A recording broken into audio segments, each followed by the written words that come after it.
The Book of Esther, Chapter 4.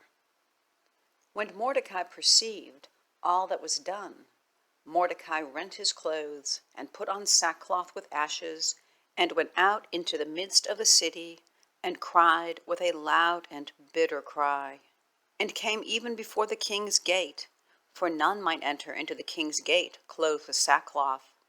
And in every province, whithersoever the king's commandment and his decree came, there was great mourning among the Jews, and fasting, and weeping, and wailing, and many lay in sackcloth and ashes. So Esther's maids and her chamberlains came and told it her. Then was the queen exceedingly grieved, and she sent raiment to clothe Mordecai, and to take away his sackcloth from him. But he received it not. Then called Esther for Hatach, one of the king's chamberlains, whom he had appointed to attend upon her, and gave him a commandment to Mordecai, to know what it was, and why it was. So Hatach went forth to Mordecai unto the street of the city, which was before the king's gate. And Mordecai told him of all that had happened unto him, and of the sum of money that Haman had promised to pay to the king's treasuries for the Jews, to destroy them.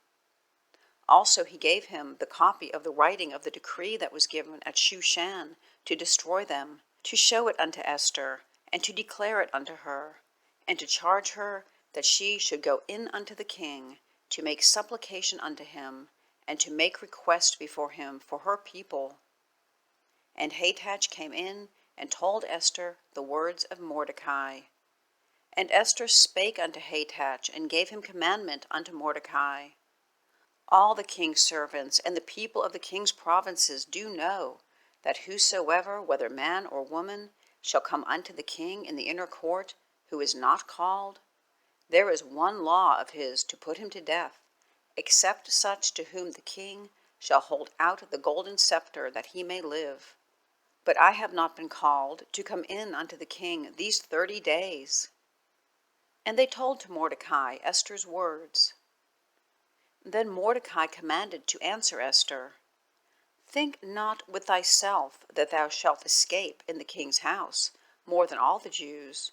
For if thou altogether holdest thy peace at this time, then shall their enlargement and deliverance arise to the Jews from another place.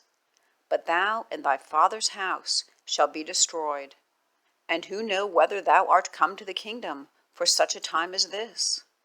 Then Esther bade them return Mordecai this answer, Go, gather together all the Jews that are present in Shushan, and fast ye for me, and neither eat nor drink 3 days, night or day. I also and my maidens will fast likewise, and so will I go in unto the king, which is not according to the law. And if I perish, I perish. So Mordecai went his way, and did according to all that Esther had commanded him.